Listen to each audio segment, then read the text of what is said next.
সুখের পাখি তুমি, তোমার খাঁচায়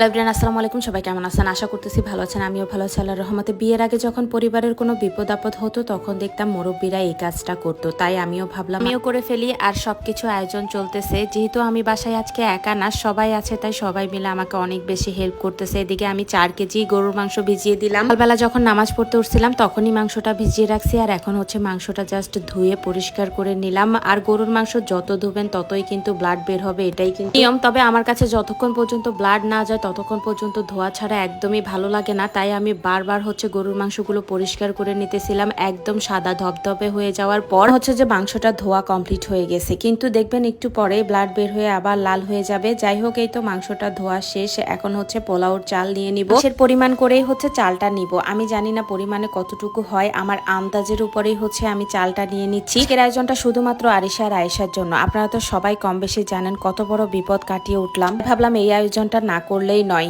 এই তো আমি হচ্ছে চালটাও ধুয়ে নিলাম, আর এখন হচ্ছে গুনে গুনে ডিম নিয়ে নিচ্ছিলাম 10টা। জানি না কতজন মানুষ হয়, তবে আমি 10টা ডিমই হচ্ছে সিদ্ধ করব।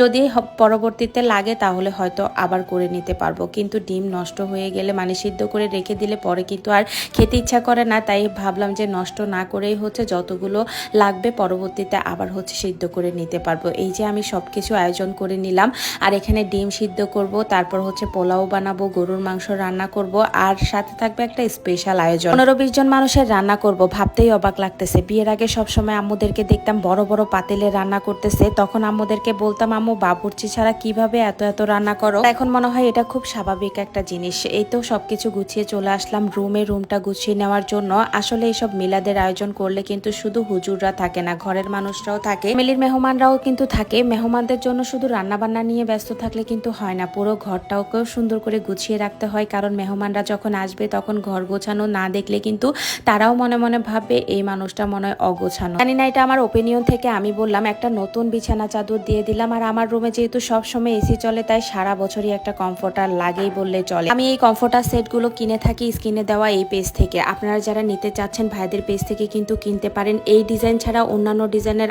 আরো অনেক বিছানা চাদর সহ কমফোর্টার সেট আছে। আমি প্রতিবারই শীত আসার আগে এই কমফোর্টার সেটগুলো 2-3টা আনিয়ে রাখি, কারণ শীতের আগে এগুলো কিনে রাখলে অনেকটাই কম দামে পাওয়া যায়। ভাইদের পেজ থেকে যারা এই কমফোর্টার সেটগুলো কিনবেন তারা কিন্তু আমার রেফারেন্স দিলে অনেকটাই ডিসকাউন্ট পাবেন। এই তো আমি হচ্ছে বিছানাটা সুন্দর করে গুছিয়ে নিলাম, তারপরে আবার চলে আসলাম রান্নাঘরে। এখন বিরিয়ানির জন্য মাংসটা দিয়ে দিব।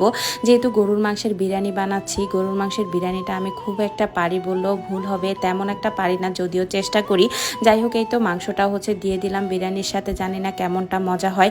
আর এদিকে কিন্তু হুজুররাও চলে আসছে। আজকের এই আয়োজন শুধুমাত্র আরিশা মনি আর সুনাইরা মনির জন্য, যেহেতু ওরা এই 10 দিন হসপিটালে ছিল, একদমই ভালো লাগতেছিল না, তাই ভাবলাম বাসায় এসেই একটা মিলাদের আয়োজন করব, যাতে করে হুজুররা সবাই এসে একটু বাসায় দুরুদ পড়ে আরিশা আর সুনাইরা মনির জন্য একটু দোয়া দুরুদ করে দিয়ে যায়। আমার দাদু তখন দেখতাম বাসায় কোনো আপদ বিপদ হলে এভাবে মিলাদ পড়িয়ে বাসাটাকে হচ্ছে সুন্দর করে বন করে রাখতো, যাতে করে আর কোনো আপদ বিপদ না আসে। তাই আমিও ভাবলাম এই জিনিসটা করা খুব দরকার। বাসায় অনেক দিন হয়েছে কোনো মিলাদ পড়ানো হয় না, তাই ভাবলাম একটু মিলাদ পড়িয়ে পাক পবিত্র করে ফেলি বাসাটাকে। যাই হোক, এই তো সুন্দর করেই হচ্ছে আমি শশাটা কেটে নিচ্ছিলাম, যেহেতু হুজুররা সবাই চলে আসছে। আর এদিকে হুজুরদের মিলাদ পড়ানো কিন্তু প্রায় শেষ, খাওয়া দাওয়ার পর্ব শুরু হয়ে যাবে। এই তো আমি হচ্ছে এখানে সুন্দর করে বেড়ে নিচ্ছিলাম। আর আপনারা অনেকেই বলতে পারেন আপু আপনি কেন সব কাজ করতেছেন একা হাতে? আমার আশেপাশে যারা আছে সবাই আমাকে অনেক বেশি হেল্প করতেছে, যেমন আম্মু আছে, ভাবি আছে, আমার হেল্পিং হ্যান্ডরা আছে, ওরাও কিন্তু অনেক কাজ করতেছে। যদিও ওরা ভিডিওর সামনে আসতে চায় না, তাই ওদেরকে আর ভিডিও করা হয়নি। যাই হোক, আমি যতটুকু পেরেছি ততটুকু আপনাদের সাথে শেয়ার করেছি। আপনারাও কিন্তু বাসায় এভাবে বিপদ আপদ হলে এই কাজটা করতে পারেন, তাহলে আল্লাহ হয়তো অনেকটা সহায় হবে। নিজেরাও নামাজ কালাম পড়ে দোয়া দুরুদ পড়বেন, আবার বাসায় একটু মিলাদ পড়িয়ে দিবেন। যাই হোক, আমি হচ্ছে সুন্দর করে সবকিছু বেড়ে নিলাম, আর আজকের মতো বিদায় নিব। সবাই ভালো থাকবেন, আল্লাহ হাফেজ।